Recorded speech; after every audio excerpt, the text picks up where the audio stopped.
আসেন আপনাদেরকে একটা জায়গা দেখাই, এটা আমার খুব পছন্দের একটা জায়গা। মানে এই জায়গা আসলে না মনটা খুব ভালো হয়ে যায়, এত সুন্দর একটা জায়গা। জানি না ক্যামেরাতে কতটা সুন্দর লাগে, বাট এখানে এমনিতে নিজের চোখে দেখা সরাসরি চমৎকার একটা জায়গা। এত হাওয়া অন্যান্য সব জায়গায় গাছের পাতাও নড়ে না, বাট এখানে প্রচণ্ড রকমের হাওয়া। এই যে এই সাইডগুলোতে কি সুন্দর কাশবন, ঠিক আছে, এই গাছগুলা অনেক দারুণ। এদিকে মানুষের চলাচল আসলে খুব একটা নাই, যার জন্য এই জিনিসগুলো নষ্ট হয় না। মানুষ যদি বেশি চলাচল করতো তাহলে জিনিসগুলো প্রচুর নষ্ট হইতো,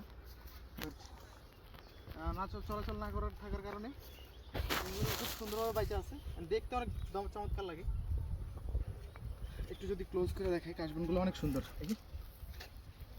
এই যে মারাত্মক লেভেলের সুন্দর, মানে এরকম পরিবেশে আসলে মন ভালো না হয়ে যাবে কোথায়। আরেকটু সামনে যাই, ওই যে ওইদিকে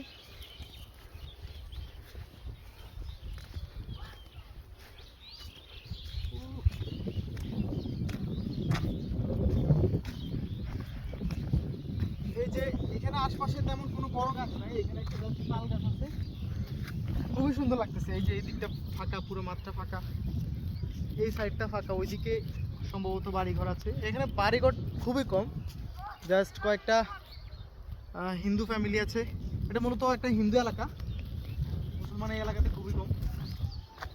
তো খুবই নিরিবিলি এই এলাকাটাতে আসলে মনে হয় যে আমি সেই 1990-এর সনে চলে আসছি কিনা, টাইম ট্রাভেল করে, এরকম একটা ফিলিংস কাজ করে আর কি।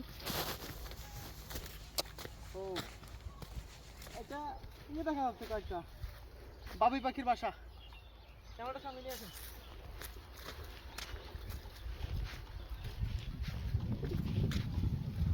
দেখা যায়, একটু জুম করো, জুম করো, দেখা যায়, দেখা যায় না, দেখি আমি দেখাই। চমৎকার একটা, এই যে বাবুই পাখির বাসা,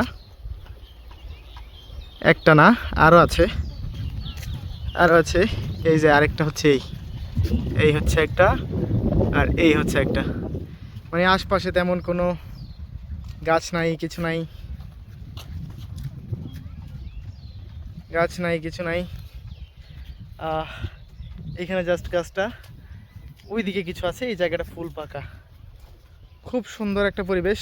এই যে এদিকে একদম ফাঁকা, মানে মনে হচ্ছে যে কোন যুগে যেন চলে আসছি, কারণ এই যুগে তো আসলে এরকম এলাকা পাওয়াটা খুবই টাফ বিষয়। তো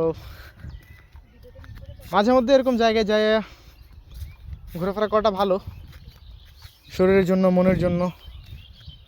যখন একটু বোরিং লাগে, ক্লান্ত লাগে, এই টাইপের জায়গায় গেলে মনটা শান্ত হয়। উফ, কি দারুণ। যাই হোক, আজকে এই পর্যন্তই। সামনে আরও অন্যান্য সুন্দর সুন্দর জায়গা দেখানোর চেষ্টা করব। আল্লাহ হাফেজ।